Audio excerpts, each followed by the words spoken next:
നമസ്കാരം.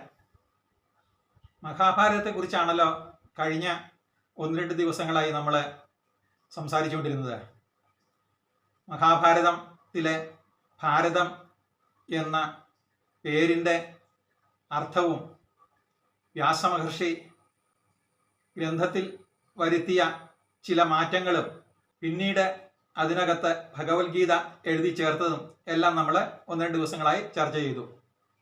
ഇനി നമുക്ക് വ്യാസമഹർഷിയുടെ ഉൽപ്പത്തിയെക്കുറിച്ച് തന്നെ ഒന്ന് പരിശോധിച്ച് നോക്കാം.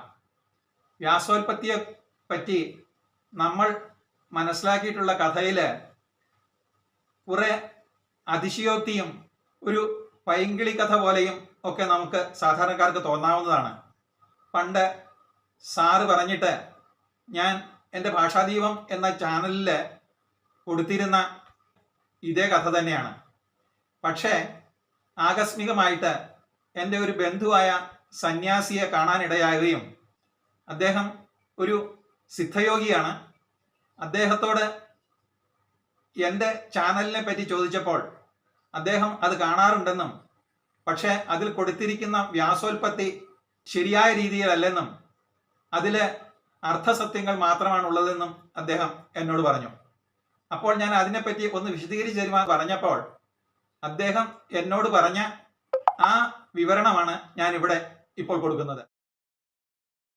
പരാശര മഹർഷി ഗംഗാനദി കടക്കുവാനായിട്ട് കടവിലെത്തിയപ്പോൾ അവിടെ അദ്ദേഹത്തെ കടത്ത് കടക്കുവാൻ കാളി എന്ന സത്യവതി ആയിരുന്നെന്നും വഴിക്ക് വച്ച് അദ്ദേഹത്തിന് അവളോട് അഭിനിവേശം തോന്നുകയും പല പ്രാവശ്യം അഭ്യർത്ഥിച്ചപ്പോൾ അവളുടെ സമ്മതത്തോടു കൂടി അവിടെ വച്ച് ബന്ധപ്പെടുകയും മറ്റാരും അറിയാതിരിക്കാനായിട്ട് അദ്ദേഹം അവിടെ മൂടൽമഞ്ഞുകൊണ്ട് ഒരു മറ സൃഷ്ടിച്ചു എന്നും അവൾ അവിടെ വെച്ച് തന്നെ ഒരു കുഞ്ഞിനെ പ്രസവിക്കുകയും ആ കുഞ്ഞാണ് വേദവ്യാസൻ എന്ന് മറ്റുമാണല്ലോ നമ്മൾ കേട്ടിട്ടുള്ളത്.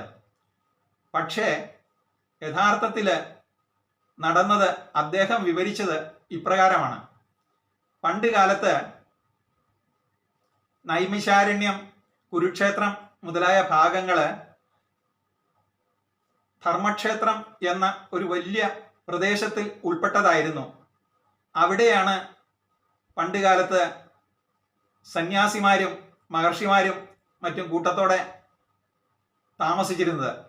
അവർ ഇടയ്ക്കിടയ്ക്ക് നൈമിശാരണ്യത്തിലും മറ്റും ഒന്നിച്ചു കൂടുകയും അവർ കണ്ടെത്തിയിട്ടുള്ള വിവരങ്ങളും അവരുടെ അനുഭവജ്ഞാനങ്ങളും തമ്മിൽ തമ്മിൽ വിവരിക്കുകയും അങ്ങനെയാണ് പുരാണങ്ങളും ഉപനിഷത്തുക്കളും മറ്റും അവിടെ ഉടലെടുത്തത് എന്നും മറ്റുമാണ് അദ്ദേഹം പറഞ്ഞത്.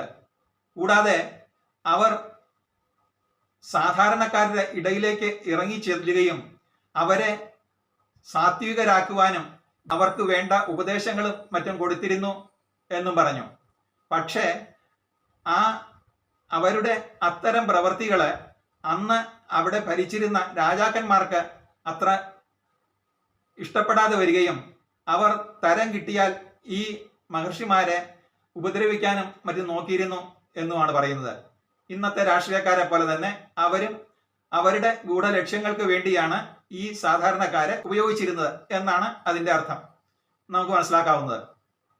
അങ്ങനെ ഇരിക്കെ ഒരു ദിവസം ഗംഗാതീരത്തുകൂടി പോയിക്കൊണ്ടിരുന്ന പരാശര മഹർഷിയെ മാഹിഷ്മതിയിലെ രാജാവായ സഹസ്രാർജുനന്റെ കിങ്കരന്മാര് ഈ പരാശര മഹർഷിയെ ദേഹോപദ്രവം ഏൽപ്പിക്കുകയും കൈകാലുകൾ തല്ലിയൊടിച്ച് ഗംഗാതീരത്ത് ഉപേക്ഷിച്ച് പോവുകയും ചെയ്തിരുന്നു അത്രേ. ഇത് അതിലെ വന്ന മുക്കുവന്മാര് അദ്ദേഹം മിതപ്രായനായി കിടക്കുന്നത് കാണുകയും അവർ ഉടനെ തന്നെ അവരുടെ ദാസരാജാവിനെ അറിയിക്കുകയും അദ്ദേഹത്തിന്റെ നിർദ്ദേശപ്രകാരം അവർ പരാശര മഹർഷിയെ അദ്ദേഹത്തിന്റെ വീട്ടിലേക്ക് കൊണ്ടുവരികയും ചെയ്തു. ദാസരാജാവ് പരാശര മഹർഷിയെ വേണ്ട പോലെ ശുശ്രൂഷിക്കുകയും അവർക്ക് അറിയാവുന്ന വിധത്തിൽ ഉള്ള ചികിത്സകൾ നൽകുകയും ചെയ്തു.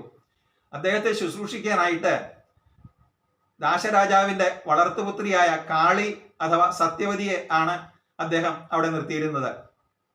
ഈ കാളിയുടെ സ്നേഹപൂർണമായ ആത്മാർത്ഥമായ പരിചരണം കൊണ്ടും നല്ല നല്ല ചികിത്സ കൊണ്ടും അദ്ദേഹം പതുക്കെ അസുഖം ഭേദമായി വരികയും ചെയ്തു. പൂർണ്ണമായി ഭേദമാകുന്നത് വരെ അവിടെ താമസിച്ചുകൊള്ളാൻ അവർ ആത്മാർത്ഥതയോടെ സ്നേഹത്തോടെയും പറഞ്ഞതുകൊണ്ട് അദ്ദേഹം അവിടെ കുറെ കാലം കൂടി അസുഖം പൂർണ്ണമായി ഭേദമാകുന്നത് വരെ അവിടെ താമസിക്കുവാനും തയ്യാറായി. അങ്ങനെ ഇരിക്കുമ്പോൾ ഈ സത്യവതിയുടെ ബുദ്ധിശക്തിയിലും ആത്മാർത്ഥതയിലും അദ്ദേഹത്തിന് മതിപ്പ് തോന്നുകയും സത്യവതിയെ അദ്ദേഹത്തിന് അറിയാവുന്ന പല വിവരങ്ങളും ഉപനിഷത്തുക്കളും ജ്യോതിഷം, വാനനിരീക്ഷണം മുതലായ കാര്യങ്ങളും പഠിപ്പിക്കുകയും ചെയ്തു. പരാശര മഹർഷി നല്ല തേജസ്സുള്ളതിനും ചെറുപ്പക്കാരനും ആയിരുന്നത്രേ. ചെറുപ്പക്കാരിയായ സത്യവതിക്ക് പരാശര മഹർഷിയോട് ഉണ്ടായിരുന്ന ആദരവ് ക്രമേണ അത് ഒരു അനുരാഗത്തിലേക്ക് വഴിമാറുകയും ചെയ്തു എന്നാണ് പറഞ്ഞത്. അങ്ങനെ അവൾ ആ വിവരങ്ങൾ തൻ്റെ മനസ്സിൽ തന്നെ ഒളിപ്പിച്ചിരിക്കുകയും ഒരു ദിവസം രാത്രി ഇവർ അവരുടെ ഗ്രഹത്തിന് വെളിയിലിരുന്ന് പഠിച്ച കാര്യങ്ങളെല്ലാം ചർച്ച ചെയ്തുകൊണ്ടിരുന്നപ്പോൾ ആകാശത്ത് തെളിഞ്ഞിരുന്ന നക്ഷത്രങ്ങളെ നിരീക്ഷിക്കുകയും അവിടെ ഒരു പ്രത്യേക തരത്തിലുള്ള ഗ്രഹയോഗം കണ്ടതുകൊണ്ട് അതിനെപ്പറ്റി വിവരിക്കുവാൻ സത്യവതിയോട് പരാശരൻ ആവശ്യപ്പെടുകയും ചെയ്തു. സത്യവതി അത് നിരീക്ഷിച്ചപ്പോൾ ഇത് വളരെ അപൂർവമായി ഉണ്ടാകുന്ന ഒരു ഗ്രഹയോഗമാണെന്നും ഈ സമയത്ത് ഉണ്ടാകുന്ന കുട്ടി വളരെ പ്രശസ്തനും ബുദ്ധിമാനും മാതാപിതാക്കളുടെ യശസ് ലോകമെങ്ങും പ്രചരിപ്പിക്കുവാൻ കഴിവുള്ളവനും ആയിത്തീരും എന്ന് പരാശര മഹർഷിയോട് പറയുകയും തനിക്ക് ആ കുട്ടിയുടെ അമ്മയാവണം എന്ന അതിയായ ആഗ്രഹമുണ്ടെന്നും അതിനെ അനുഗ്രഹിക്കണമെന്നും അവൾ അപേക്ഷിച്ചു. പക്ഷേ ഇതിൽ മടിച്ചു നിന്ന പരാശര മഹർഷിയെ സത്യവതിയുടെ വളർത്തച്ഛനായ ദാശരാജാവ് അവിടെ വന്ന് അദ്ദേഹത്തോട് അപേക്ഷിക്കുകയും ചെയ്തു. അങ്ങനെ അവർ വിവാഹിതരാവുകയും അവർക്ക് യഥാസമയം ഉണ്ടായ കുട്ടിയാണ് വേദവ്യാസൻ എന്നാണ് പറയുന്നത്. കറുത്ത നിറമുള്ളവനായതുകൊണ്ട് കൃഷ്ണൻ എന്നാണ് അദ്ദേഹത്തിന് പേരിട്ടിരുന്നത്.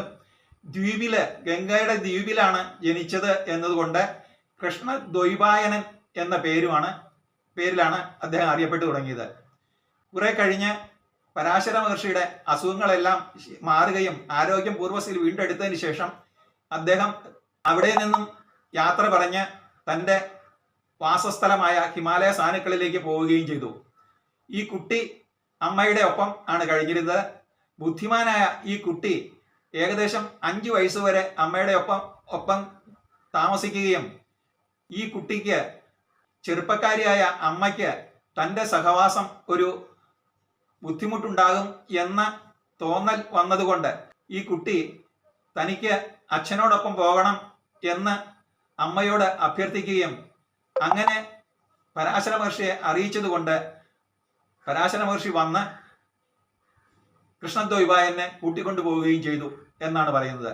അങ്ങനെ അദ്ദേഹത്തിൻ്റെ ശിക്ഷണത്തിലാണ് വേദവ്യാസൻ പഠിച്ച് പ്രബുദ്ധനായി തീരുന്നത് എന്നാണ് പറയുന്നത്.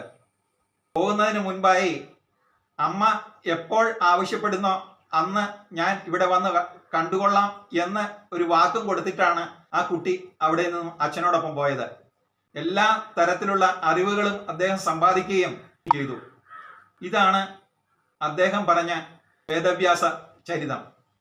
അമ്മയും മകനും തമ്മിലുണ്ടായ പുനഃസമാഗമവും അദ്ദേഹം രചിച്ച ഗ്രന്ഥങ്ങളും മഹാഭാരതത്തിലെ രചനയ്ക്ക് ഉണ്ടായ കാരണങ്ങളും എല്ലാം നമുക്ക് പിന്നീട് വിശദമായി സംസാരിക്കാം. നമസ്കാരം.